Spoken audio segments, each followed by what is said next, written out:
I'll never be your animal, she swore, then begged him not to stop. HFY Sci-Fi, third person. Simple English. The sky above Outpost 9 was never quiet. It always carried a soft hum, like something huge and hungry was breathing behind the clouds. Mira knew that sound well. Everyone dead. It belonged to the Korth Hound's massive ally and trackers bred to hunt humans across the Outer Rim. But today, the sky felt heavier, colder, as if something worse than a Korth Hound was watching. Mira ran across the metal bridge connecting the storage bay to the command tower. Her boots speeded fast, nervous rhythm. Her breath fogged in the cold air as she whispered to herself, "Not again. Please, not again." 2 days ago, Outpost 9 lost contact with the main fleet. Yesterday, they lost half their scouts. And this morning, they lost power in the North Wing. Something was creeping closer, inch by inch, and Mira felt it in her bones. Inside the tower, Commander Hale stood over the hollow table, arms tense, jaw tight. He looked like someone who had not slept in a week. When he saw Mira enter, he nodded once, sharp but relieved. "Good, you're here," Hale said. "I need your eyes." Mira stepped beside him. A map of the outpost flickered in blue light. A red dot pulsed slowly near the perimeter wall. It shouldn't be there. Nothing should be moving outside today. "Is that alive?" Mira asked. "Yes," Hale replied. And getting closer, the hum in the sky deepened. Mira felt it vibrate inside her ribs like a warning from the universe itself. "Another Korth pack," she said, trying to keep her voice steady. Hale shook his head. "No, something bigger." The room fell quiet. The red dot blinked again, then multiplied 1 dot, becoming 2, then 5, then 9. Mira's throat tightened. "Hale, what is that?" He zoomed the display. The shapes became clear, massive bodies, tall shapes with long tails and armor made of bone. Mira recognized them instantly. "Void Reapers," she whispered, choking on the words. "But they don't hunt outposts. They hunt worlds." Hale didn't answer. He didn't have to, because the hum in the sky suddenly roared like a thunderstorm tearing itself open. Lights flickered, metal groaned. The entire outpost trembled under something enormous passing overhead. A red alarm blared. A mechanical voice echoed through the tower. "Breach detected at Gate 3. Mira's heart dropped. "They're here," she breathed. Hale grabbed his rifle, checked the charge, and turned to her. "Mira, listen to me," he said. "You're faster than anyone on this outpost. You know the tunnels. You know the escape routes. You are going to lead the survivors to the evacuation pods." Mira shook her head hard. "No, I'm fighting. You need everyone." "Mira," Hale said, his voice low and heavy. "If I fall, someone must get our people out. Humans survive because humans don't quit. Go." Before she could argue again, the wall behind them shattered like a giant fist hit it. Dust fell from the ceiling. Something screeched a deep, metallic howl that didn't belong to any living creature. Mira felt every hair on her body stand. "What was that?" she asked, stepping back. Hale didn't answer, because they both already knew. The Void Reapers had brought something new, something not in any human record. A shadow moved outside the window, not walking, slithering, twisting, shifting shape like it was made of smoke and metal. Then a single glowing eye opened in the darkness and looked directly at Mira. Her chest froze. Her breath vanished. She couldn't move, couldn't blink. It felt like the creature was inside her mind, searching, hunting, choosing. The creature's voice slid into her thoughts like cold fingers. "You," it whispered, "you will be mine." Mira stumbled backward. "I'll never be your animal," she gasped. Her voice trembled, but the fire in her eyes did not. But the creature only laughed, a sound like broken glass falling forever. Then it spoke again, softer, closer. "You will beg." The power died. The lights went out. Darkness swallowed the tower whole. Mira's heart hammered in her ears. She could not see Hale anymore. She could only hear the creature's breath outside the window. Slow, deep, patient. It was waiting. Waiting for her to run. Waiting to chase. Mira tightened her fists. Her fear trembled, but her resolve hardened. "Not today," she whispered to herself. Then she turned toward the door and sprinted into the dark hallway. She didn't know what the creature wanted. She didn't know why it chose her. But she knew one thing. She would not break. She would not bow. She would not beg. Not yet.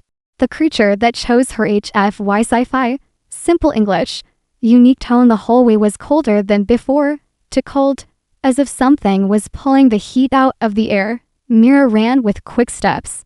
But every shadow looked alive. Every corner felt like it was watching her. Behind her, the tower shook again. A heavy sound echoed through the metal walls like claws dragging across steel. Slow, steady, patient claws. Mira didn't look back. She knew the creature was not chasing her. Not yet. It was following, studying, as if her fear was the real map it wanted. She reached the lower stairway and grabbed the railing. But the metal was freezing. Frost spread across it like a spider web. What kind of monster can do this? Mira whispered, but she already feared the answer. Her wrist comm beeped once faint, weak, like it was dying. Hale's voice cracked through the static. Mirror, if you hear this, don't go to the tunnels. Something is down there. It's waiting. The message C. Ed off with a sharp screech. Not static, something else. Something alive. Something very close to Hale's microphone. Mira's heart twisted. Hale, Commander, she whispered. No answer. The outpost lights flickered for a second. In that tiny flash, Mira saw something on the far wall. A symbol scratched into the metal. A spiral, sharp and uneven, like it was carved by claws. Inside the spiral, a single glowing dot pulsed faintly. Red, alive, watching. No, Mira breathed. Stepping back. That mark didn't exist 40 minutes ago. She came through this hall earlier. The wall had been clean. This symbol was new, fresh, made for her. A cold whisper echoed inside her mind again. Chosen. Mira bit her lip to stop a scream. Get out of my head, she hissed. But the whisper just laughed. Softer this time. Run if you must. I enjoy the chase. The lights went out again. Darkness returned, deeper than before. But this time, Mira didn't freeze. Her fear had turned into something fiercer anger. She refused to be prey. Not for this creature. Not for anyone. She found the wall and moved with her hands sliding across the metal. Step by step, she reached the service shaft. A narrow vertical tunnel used for maintenance workers. She opened the hatch, climbed inside, and pulled it shut behind her. Her lungs trembled. But she kept moving up the ladder, higher, higher, until she reached the upper vent. The moment she opened it, warm air washed over her face. A small relief. Good, she whispered. I'm above the cold zone. She crawled through the vent, metal echoing softly under her weight. Through the grid below her, she saw the engineering bay. The lights were on emergency red. Shadows jumped across the floor, long and thin like stretched fingers. Then she saw movement, a figure standing in the middle of the room, tall, armored, with a long bone tail sweeping slowly behind it. A Void Reaper. But this one was different from the ones she saw on the display. This one had no mask, no armor covering its head, only smooth, pale skin and eyes that glowed like molten metal. It spoke without turning, its voice calm and cold. I know you are close, human. Mira froze in the vent. He wasn't speaking to someone in the room. He was speaking to her. He didn't need to see her to know she was there. You run, the creature said. But your fear tells me where you go. You hide. But your heartbeat is louder than footsteps. Mira covered her mouth with her hand. She forced her heart to slow. Forced herself to breathe softer, calmer. She would not let him track her like that. The Reaper tilted its head slowly, as if listening, testing the air. Mira did not move.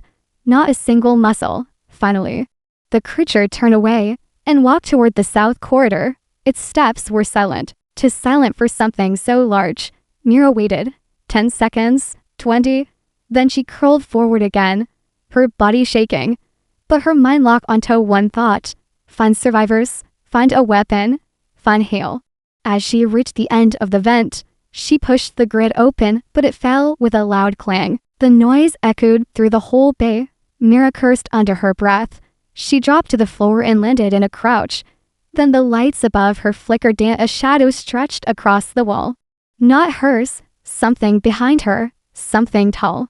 something breathing. Mirror turned slowly, her throat tight, her fingers trembling. From the dark corner of the engineering bay, a metallic voice whispered, "Found you." The bond he should not have chosen. HFY Sci-Fi. Simple English. Unique tone. Mirror did not breathe. She didn't dare. The shadow behind her felt too large, too real, too close. Cold air brushed the back of her neck like the creature was smelling her fear. She turned slowly, every muscle tight like pulled wire, and there it stood. Not the tall armored void reaper from before, not the shapeless smoke creature from the tower window. This was something between both, a half-formed monster, shifting like liquid metal trying to choose a shape. Its single glowing eye focused on her, bright, sharp, hungry, but not wild hunger, purposeful hunger, like it wanted something specific from her. Mira stepped back, her boots scraping lightly on the floor. The creature tilted its head as if studying the sound. Then it spoke, not in the room, but inside her mind, a quiet whisper sliding between her thoughts. "You are slow today." Mira clenched her fists. "Stay out of my mind," she said, voice low but steady. The creature's shape rippled. Then it laughed softly, a sound like broken wires sparking in the dark. "You cannot close a door you never built." Mira didn't understand what that meant, and she didn't want to. Her survival came first. Answers later. She grabbed the nearest tool, a heavy plasma wrench, and held it like a bat. Her hands shook, but her stance was firm. "Come any closer," she warned, "and I'll break whatever face you choose." The creature paused. The glowing eye narrowed. Its tail-like shadow curled slowly across the floor. Then something unexpected happened. The creature stepped back, almost respectful, almost cautious. "Good," it whispered. "Defiance makes the bond stronger." Mira froze. "Bond," she repeated. "What bond?" "I didn't agree to anything." The creature moved again, but slower this time. It circled her like a teacher examining a dangerous student. "You were marked when you looked at me," it said. "The moment your fear reached its peak, the connection formed." "No," Mira said, shaking her head. "No, that's not possible." But the creature continued, its voice soft, almost gentle. "You will feel it soon. The pull, the heat under your skin, the instinct to follow." Mira felt her stomach twist. Not from fear, anger. She lifted the plasma wrench higher. "You think humans obey monsters?" The creature leaned forward, its eye brightened. "Not obey. Adapt." Then it moved fast, silent, impossible speeds. Mira swung, but hit only air. The creature vanished like smoke, then reappeared behind her, close enough for her to feel the cold of its presence. She jumped away, heart thundering. "Fight me like you're real," she challenged. Not like a shadow. The creature stilled. Then for the first time, it stepped fully into solid form. Metal bones, dark armor plates growing across its skin like a second skeleton. A real shape, tall and terrifying. Its presence pushed the air around it like gravity itself was bending. "Very well," it said. "If you want the real me, you shall have it." Mira tightened her grip on the wrench, her breath hot in her lungs, her mind racing. She expected the creature to attack, to strike her down. But instead, it bowed its head slightly, not mockingly, not arrogantly, almost respectfully. "I chose you," it said, "and that choice cannot be undone." Mira stared at it, confused and furious. "I don't want to be chosen," she said. "I don't want any bond with you." The creature's eye dimmed, not in anger, but in disappointment, a strange, unsettling disappointment. "You will," it whispered, "when you understand what hunts even me." Mira blinked. What? What could hunt something like you? The creature didn't answer. Instead, it turned toward the west wall. Its form flickered, fear flickered, real fear. Something outside the bay made a distant, deep drum, a sound older and heavier than anything Mira had heard today. The creature stepped closer to her, not aggressive, but protective. "Stay behind me," it said. "If they arrive, even I cannot save you." Mira had never seen an Ely unafraid. Not like this, not trembling, not watching the shadows like prey. "Who's coming?" she whispered. But the creature was already lowering into a defensive stance, its body hardening, shifting into something built for war. The lights flickered, the metal ceiling groaned. Something massive landed above them with a crash, that shook the entire engineering bay. Dust fell like rain. Mira's skin prickled. The creature whispered one final word inside her mind, sharp and cold. Run.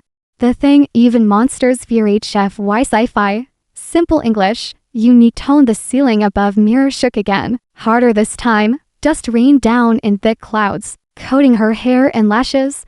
The creature beside her, this shifting metal shadow being that chose her, stood frozen. Not in attack, not in rage, but in true, ancient fear. Mira had never seen anything like it. A monster afraid of another monster. Whatever was coming, it wasn't just stronger. It wasn't just bigger. It was something that changed the rules of the universe wherever it walked. A heavy metallic groan echoed overhead, slow and dragging, as if a gigantic body was sliding across the roof of the bay. Not walking, not stomping, sliding, like it didn't need legs at all. What is that? Mira whispered, her own voice barely a breath. The creature didn't look at her. Its glowing eyes stayed locked on the ceiling. Its armor plates tightened over its chest like instinctual shields. A collector, it whispered inside her mind, one of the first ones. The things that made my kind. Mira's throat dried. So you have creators. The creature shook its head slowly. Not exactly, more like jailers. We were not created, it said. We were harvested. The ceiling bent inward. A massive dent formed above them, metal groaning and cracking like it would split open at any second. The creature stepped in front of Mira instantly, blocking her with its armored body. Move. She hissed, trying to dodge around it, but it grabbed her wrist gently, too gently for something so dangerous, and held her back. You cannot face this, it whispered. Even I barely can. Mira struggled, her heartbeat pounding in her ears. Then why are we standing here? Why aren't we running? The creature finally looked at her, and in that single glowing eye, she saw something shocking. Not power, not hunger, not control, but conflict, real conflict. A war happening inside him between instinct and something else, something new. Because you are marked, it said, and the collector will take you if I run. Another impact smashed against the roof, this one so strong the lights burst, showering sparks across the floor. A long, dragging scrape followed, like claws the size of towers cutting into the outpost. The creature flinched and pulled Mira close, shielding her with its entire frame. She could feel the sharp plates of its armor, the cold of its metal skin, but also the tremor running through it. You're scared, Mira whispered. She didn't mean it as mockery. She meant it as truth, raw truth. The creature answered with silence. The kind of silence that only comes from something ancient remembering the chains that once held it. The ceiling split open. Metal tore like paper. A massive circular shape lowered through the gap, smooth, pale, and covered in tiny black symbols that moved like living ink. It wasn't a head. It wasn't a face. It was an empty sphere with a single dark hole at the center. The whole pulsed like a slow heartbeat. Deep, resonant, hungry. Mira felt her lungs tighten. Her vision blurred around the edges. A pressure wrapped around her skull like invisible fingers squeezing. What is it doing? She gasped. The creature stepped forward, pushing against the psychic pressure with its own presence. Armor cracking, legs shaking. It feeds on thought. It whispered, run now, or it will take everything inside you. Mira's knees almost buckled under the crushing mental force. But she forced herself to focus. She forced herself to breathe. She forced herself to stay human, strong, stubborn, defiant human. A voice suddenly boomed across the room, not from the collector, but from above. A human voice, full of static, full of desperation. Mirror, if you're alive, move to launch basics. Hurry. Mirror's eyes widened. Hail, she breathed. He was alive. He was fighting. The collector reacted instantly. The dark hole in its sphere turned toward the sound. The symbols on its body writhed faster, like a predator smelling new prey. Mirror didn't wait. She shoved the creature's arm aside and sprinted, every nerve screaming at her to stop, every instinct begging her to run faster. Behind her, the creature shouted inside her mind, a desperate, breaking sound. Mirror, do not leave me. But she ran anyway, through the broken engineering bay, through the flickering red lights, through the thick pressure still trying to crush her mind. The collector shifted above. Its sphere rotated, its dark center opening wider. A low hum rippled through the air like the start of a black hole being born, and Mira knew, if that thing focused on her again, she would not escape this time. She dived behind the quarter wall just as a beam of pure void ripped through the bay. The creature screamed a sound she had never heard from anything alive. Metal, flesh, and shadow tore apart under the collector's attack. Mira's heart shattered. She peeked around the corner, desperate. The creature lay on the floor, body torn, armor broken, glowing eye dimming. But as it looked at her one last time, there was no hunger, no claim, no bond. Only a single human emotion she never expected from a monster. Regret. Go. It whispered weakly, live, human. Then the collector turned toward her again, and everything inside the room went silent. Mira stood alone, facing the thing even monsters feared, and she whispered back, soft but unbroken, I'm not done fighting.